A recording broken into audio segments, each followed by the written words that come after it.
செய்திக் கதம்பம்.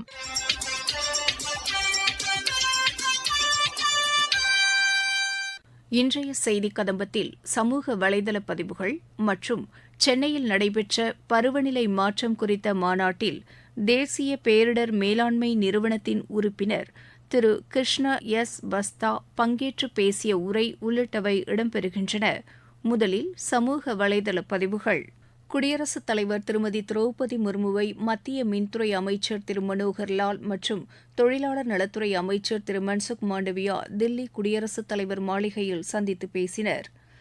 ராஜஸ்தானின் ஜெய்சல்மார் சென்றடைந்த குடியரசு துணைத் தலைவர் திரு ஜெக்தீப் தங்கரை அம்மாநில அமைச்சர் திரு ஜோகராம் பட்டேல் மற்றும் உயர் அதிகாரிகள் வரவேற்றனர். அருணாச்சல் பிரதேச முதலமைச்சராக பதவியேற்றுள்ள திரு பேமா காண்டுவுக்கு பிரதமர் திரு நரேந்திர மோடி வாழ்த்து தெரிவித்துள்ளார். வெளியுறவுத்துறை இணையமைச்சர் திரு கே வி சிங் குவைத்தில் தீ விபத்தில் காயமடைந்து சிகிச்சை பெற்று வரும் இந்தியர்களை மருத்துவமனைக்கு சென்று நேரில் சந்தித்ததாக குவைத்தில் உள்ள இந்திய தூதரகம் தெரிவித்துள்ளது. பருவநிலை மாற்றம் மற்றும் சுற்றுச்சூழல் பாதுகாப்பு குறித்த தேசிய மாநாடு சென்னையில் நடைபெற்றது. இம்மாநாட்டில் கலந்து கொண்டு உரையாற்றினார் தேசிய பேரிடர் மேலாண்மை நிறுவனத்தின் உறுப்பினர் திரு கிருஷ்ண எஸ் பஸ்தா. அவர் பேசுகையில், The impact of the heat wave was quite severe across the entire northern India, eastern India, western India. So many states had borne the brunt of the heat wave. As we are dealing with it, and there have been several meetings, review meetings. We are working with the states. We are working with the district administration to issue all the advisories, all the alleviative measures. There are huge challenges. One is that heat wave is sometimes it gets invisibilized. It is spread across the country. Its impact is not immediately clear. Unlike any other disaster that we deal with, difficult to find out how the people are coping with the impact. Disasters with very sharp local dimensions, and they have very varying impacts even within a location, even within a city. There are certain cities that are more affected than the others. So, and the kind of monitoring capacity that we must have for understanding the impact of the heat wave across the districts, across the urban areas and rural areas has not really developed in a commensurate fashion. Urban areas, of course, get more attention, and the outreach is extremely important. And I think there is a need to involve the Panchayati Raj institutions in a more prominent manner to deal with the impact of heat wave. The second most important thing that we need to keep in mind is how the heat wave has a differentiated impact, how the vulnerability that people are dealing with is highly differentiated. There are certain segments that are more affected by heat wave than others. If we have women working in kitchen, they are definitely, far more exposed to the heat wave. Informal sector workers, construction workers, they are, very, very directly impacted by the heat wave. And though we have been working on the heat action plans, the heat action plan does not always show this kind of an understanding of the differentiated impacts. So in that respect, we also need to work further on improving the heat action plans, which means that the heat action plans need to be tailored, need to be adapted to reflect the local context much better.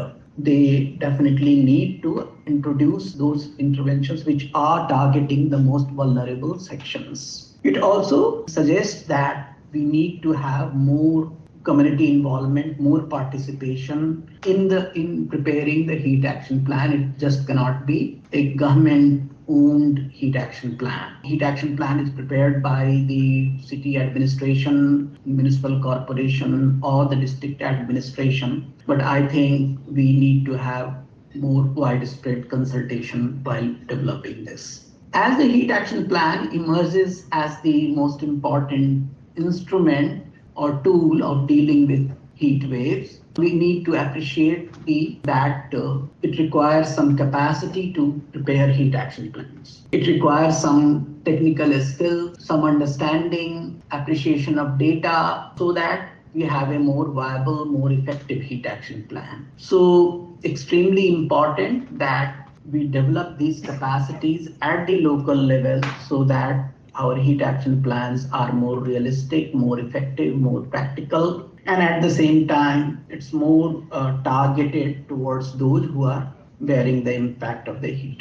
A big challenge for the heat action plan is to balance the short-term preparedness with long-term mitigation strategies. Last 4 or 5 years, we have been working on the heat action plans, and as a result of NDMA initiatives, now we have a large number of heat action plans being prepared.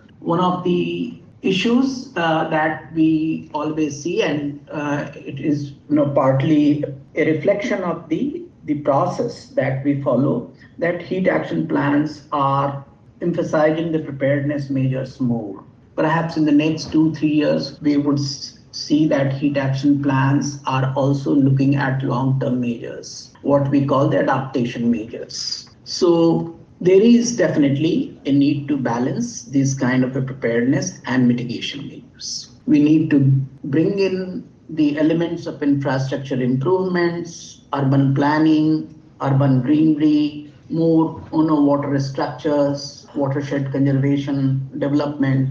All those measures need to be included. But when we bring in some of these long-term measures, it's equally important that we also think of funding these heat action plans. Salem மாவட்டத்தில் உள்ள அணைமேடு மேம்பால பணிகள் நிறைவடைந்துள்ள நிலையில் இது பொதுமக்களுக்கு மிகுந்த பயனளிப்பதாக உள்ளதாக எமது செய்தியாளர் தரும் செய்தி தொகுப்பு. சேலம் மாநகரத்தின் நடுவே சேலம் விருதாச்சலம் ரயில் வழித்தடம் செல்கிறது. இந்த வழித்தடத்தில் தினந்தோறும் 6 பயணிகள் ரயிலும் சரக்கு ரயில்களும் தொடர்ந்து இயக்கப்பட்டு வருகின்றன. நகரின் ஒரு புறத்தில் இருந்து மறுபுறம் செல்வதற்காக அணைமேடு என்ற இடத்தில் ரயில்வே கேட்டினை பொதுமக்கள் பயன்படுத்தி வருகின்றனர். சேலத்தை கிழக்கு மற்றும் வடகிழக்கு மாவட்டங்களுடன் இணைக்கக்கூடியதாக அணைமேடு ரயில்வே கேட் உள்ளது. சேலத்திலிருந்து சென்னை, விழுப்புரம், கடலூர், கள்ளக்குறிச்சி, சிதம்பரம், ஆத்தூர், திருப்பத்தூர், வேலூர், திருவண்ணாமலை உள்பட பல மாவட்டங்களுக்கு செல்ல அணைமேடு ரயில்வே கேட் வழியாகத்தான் செல்ல வேண்டும். ரயில்கள் வரும்போது அணைமேடு ரயில்வே கேட் மூடப்படுவதால் 2 புறமும் நூற்றுக்கணக்கான வாகனங்கள் தேங்கி நின்று கடுமையான போக்குவரத்து நெருக்கடி ஏற்படுவது அன்றாட வாடிக்கை நிகழ்வுகளில் ஒன்றாக மாறிவிட்டது. பள்ளி, கல்லூரி செல்லும் மாணவர்கள், அலுவலகங்களுக்கு செல்வோர், அவசர மருத்துவ தேவைக்கு செல்லும் ஆம்புலன்ஸ் என எந்த வாகனங்களும் இந்த போக்குவரத்து நெருக்கடிக்கு விதிவிலக்கல்ல. இந்நிலையில் சேலம் மாநகர மக்களின் 40 ஆண்டுகால கோரிக்கையை ஏற்று அணைமேடு பகுதியில் 92 கோடி ரூபாய் மதிப்பீட்டில் பாலம் அமைக்கும் பணி கடந்த 2021ஆம் ஆண்டு தொடங்கியது. மேம்பாலம் அமைக்கும் பணி தற்போது நிறைவடைந்துள்ள நிலையில் விரைவில் பொதுமக்களின் பயன்பாட்டிற்கு கொண்டு வரும் பணியில் அதிகாரிகள் தீவிரம் காட்டி வருகின்றனர். ரயில் வழித்தடம் மற்றும் திருமணி முத்தாற்றின் குறுக்கே அமைக்கப்பட்டுள்ள அணைமேடு ரயில்வே பாலம் சேலம் மாநகர மக்களின் மகிழ்ச்சிக்குரியதாக மாறியுள்ளது. இந்த பக்கம் முக்கியமான தலைமை மல்டி ஸ்பெஷாலிட்டி ஆஸ்பத்திரிக்கு போகிற ஆம்புலன்ஸு, பெரிய அந்த நேரத்துக்கு கல்லூரி எல்லாம் முக்கியமான அரசு கலைக்கல்லூரி இருக்குது, நிறைய பள்ளிக்கூடங்கள்லாம் இருக்கனால அந்த நேரத்துக்கு மாணவ மாணவிகள், நோயாளிகள், முதியவர்கள்லாம் போக முடியாத ரொம்ப சிரமப்பட்டாங்க. இதுக்கு எப்படா பாலம் வரும் அப்படின்னு மக்கள் ரொம்ப அவரோட ஒரு விடிவு காலம் வராதான்னு நினச்சிட்டு இருந்த நேரத்தில் கிட்டத்தட்ட 40 வருஷமாக இந்த அணைமேடு பாலம் வழியாக நான் பயன்படுத்துகின்ற முறையில் இப்போ இந்த பாலம் கட்டப்பட்டு தயார் நிலைக்கு மிக விரைவில் பயன்பாட்டுக்கு வருதுங்கிற செய்தி சேலம் மக்களுக்கு, இந்த பகுதி மக்களுக்கு மட்டும் இல்லை, ஏன்னா வெளியூர்காரங்க கூட சேலத்தில் இந்த வழியாக தான் நுழையிறாங்க. அதனால் சென்னையிலேருந்து சேலம், அரூர், திருவண்ணாமலை கோயிலுக்கு போகிறவங்க எல்லாரும் சேலத்துக்கு இந்த வழியாக தான் வரணும். ஸோ அவங்க எல்லாருமே நாங்கள் ரொம்ப மகிழ்ச்சி அடைகிறோம். அடுத்தடுத்த பாலங்களால் சேலம் மாநகரம் மேம்பால நகரமாக மாறியுள்ள நிலையில் தற்போது அணைமேடு பாலமும் திறப்பு விழாவிற்காக காத்திருக்கிறது. இந்த அணைமேடு பாலம் கட்டப்படுவதன் மூலம் இப்பகுதி மக்களின் 40 ஆண்டுகால கோரிக்கை நிறைவேற உள்ளது என்பது குறிப்பிடத்தக்கது.